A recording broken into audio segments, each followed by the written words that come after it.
Thanks for coming out. This is awesome. This is like my favorite place to ride. Just have fun with it. So hard to ask, man. Just have fun. Let's do it. Let's go. It was great having Trav there because it felt more. It was like this weird world between riding a motorcycle and a mountain bike, where it's so there's such capable bikes that we could really just ride anything we wanted to.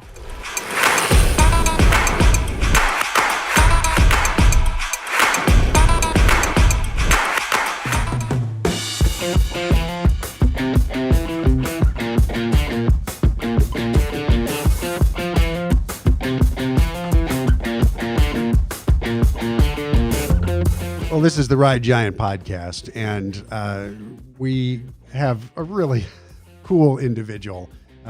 Not necessarily a giant athlete like you're usually used to us seeing here, and not really well, he's an athlete in every sense of the word. He's a Nitro Circus athlete. His name is Ethen Roberts. Ethen, welcome. It's great to have you here, man. Awesome. Thanks for being here. That was a great intro, by the way.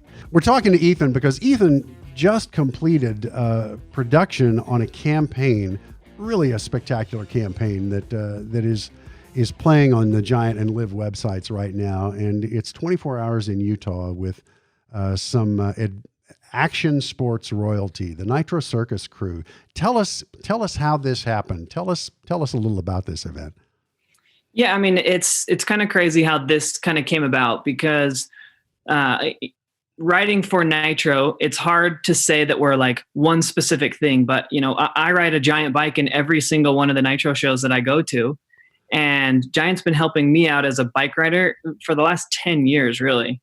And so within the last year, I approached Giant as like, what, I really want to do something cool that's out of the realm of, Nitro Circus with the live shows, and with the new e-bikes that you guys have released with the Intrigue and with the new Rain E, we kind of formulated this cool campaign of getting everybody together for 24 hours. And we brought the wives as well. We brought the girls to come down with us so that we could all ride together.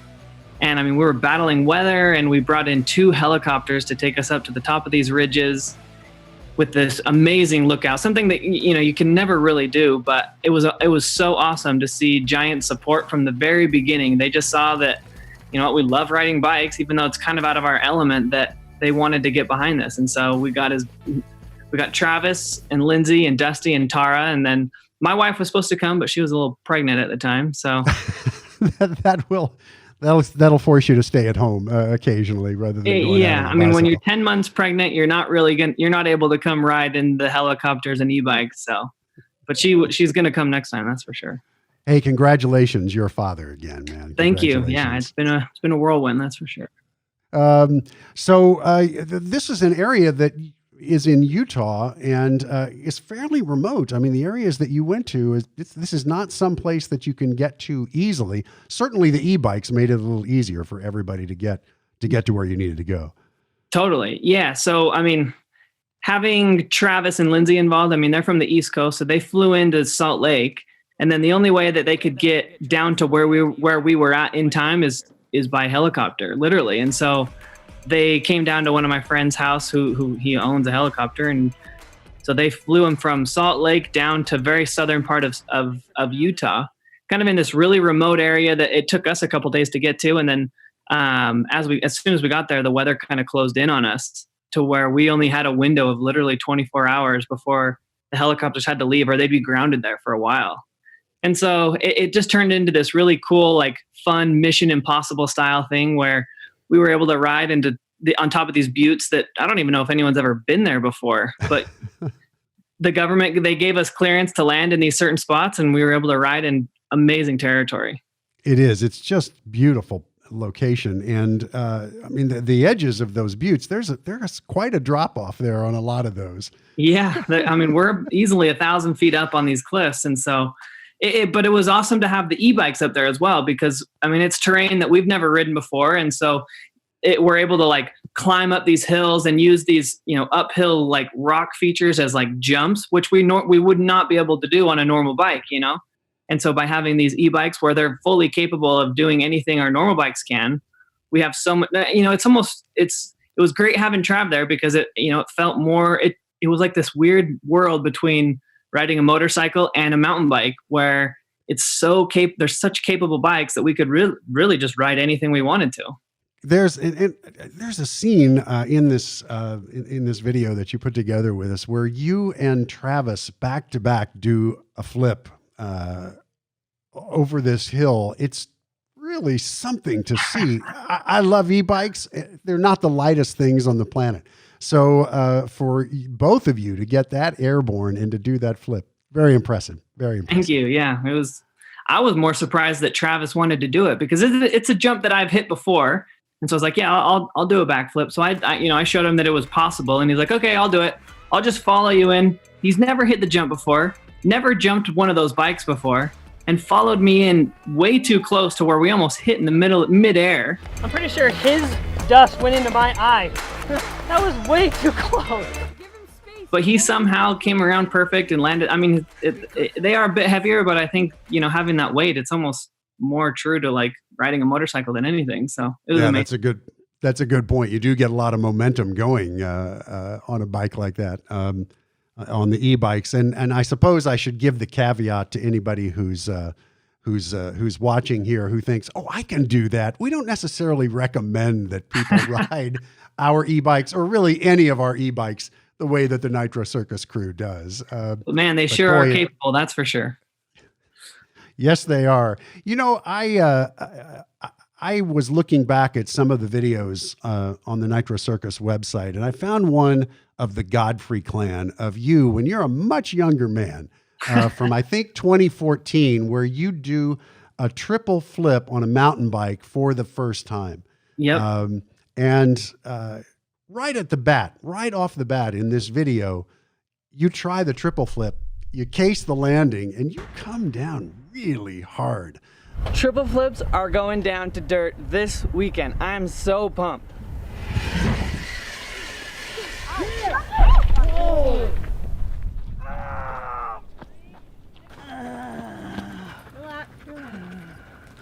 I over-rotated, right? Yeah. Stuff like that's gotta hurt. Is that why now you're thinking, oh, maybe it's time for me to move into another phase of my life? I've got a wife, I've got some kids now. Maybe it's time for me to change. Yeah, I mean, do you want the real answer, or do you want the answer? Yes. No, I want the real answer. Honestly, I do miss a lot of that stuff. I miss pushing. I miss pushing myself to where it's like, I want to see if this is even genuinely possible. I want to see if it's possible. And like going into a project with that kind of a mentality of like, am I willing to push it to where, it could potentially go really bad in order to be successful? Because there's such an element of like, just being so proud of yourself, of being able to do something that no one's ever done before. And so when we set off on the triple backflip project, no one had ever landed a triple backflip on a mountain bike before. And so we started building this jump, that probably the biggest jump anyone's ever built at that time. And we didn't even have a landing for it. We didn't even have an airbag set up or anything, but we just knew that this is how big we would need to go. And then like, as soon as people kind of saw that vision, we were able to get an airbag to practice to, and then a landing. And like, yeah, you do crash and it sucks.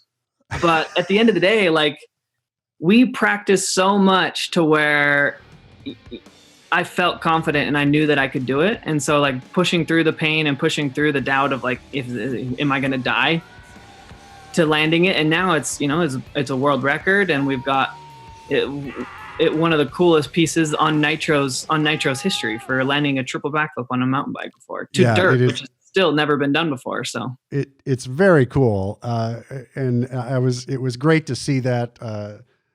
It was also great to see that you're on the giant mountain bike. You're on a hardtail at that point. I think it was the STP that we had back then. Nitro Circus has been working with us a long time. We've kind of had a chance to have you guys test our bikes for a long, long time for the durability. Yeah, and it's been a wild ride, that's for sure. What was your childhood like? Did you always kind of have this daredevil streak in your childhood, and that just kind of has naturally carried over, or what was it like as growing up? Man, it's so interesting the way that we grew up. I mean, me specifically, because I grew up in the Godfrey family, and Greg Godfrey being one of the founders of Nitro Circus, like I would watch them do basically what they were doing ever since I can remember, and so riding bikes was always a big, big part of my life. But then on the other hand, my mom, she was an elite gymnast. And so growing up, I was in gymnastics, even though people made fun of me because I'm in gymnastics and doing these things that it wasn't really cool at the time, and I was able to transition and use that ability of what I learned in gymnastics to riding a bike. And I feel like that helped me leaps and bounds, and especially in the Nitro Circus world where, I could do these certain things, or I had these abilities of the air awareness to do certain flips that no one's ever done before on a bike, because I'm using this technique from gymnastics from my early years, and and was able to use that in my bike riding. What's the worst thing? I'm hesitant to even ask this question because it brings up that there is somewhat of an inherent danger in what you have done your whole life. But what's the worst injury you ever had? Sure. I mean, there's always a risk factor in everything that we do. But I mean, at the end of the day, is the risk versus the reward. And so we're just playing risk management at this point. But it helps to know that you are a lot tougher than you think you are. And so, yeah, I've had a lot of injuries. I've had a lot of I haven't had any major injuries. The worst injury for me, I was in Europe on tour and I crashed and shattered my collarbone. And so I'm in Germany. I have a shattered collarbone. The doctors are telling me, I've got to stay at the hospital for whatever amount of days and get surgery. And I'm like, nope, I'm going home. I'm just got to get home to my own doctor. That's who I trust. And so I flew home with no pain meds all the way back home. I shattered the collarbone in 9 different places and had a full rod across. I mean, it sucked, but if that's the worst that has come from what I've been able to do, I'll take it, Yeah. Yeah. Let's talk about your life moving forward. Will you continue to perform and work with Nitro Circus, do you think? Will you move more into this production aspect? What do you want to do now that you're growing up? Yeah, growing up, adulting is hard, No, I mean, I still will work with Nitro in every way possible, in any way that I can. I'll still do a few tours here and there. I'll do this. We have 2 U.S. tours coming up in the spring and in the fall. But I'm definitely transitioning into this world of production. I mean, I've always grown up in the production world of, Greg shooting the Nitro Circus stuff, and the Nitro Circus shooting. They have multiple TV shows, and I've just loved that aspect of what I do. And now I'm just transitioning that skill set into the commercial world, where I can perform and use that skill set of filming and production and making these commercials it's kind of in the same world. It's a weird transition, because instead of filming bike stuff, doing flips and tricks, I'm filming, these beautiful motorcycle campaigns. And it's just it's kind of the same world, but just transitioning into a different way. So. Well, this has been awesome to chat with you, and I really appreciate you taking the time here today. And I know you're busy with production and busy with Nitro.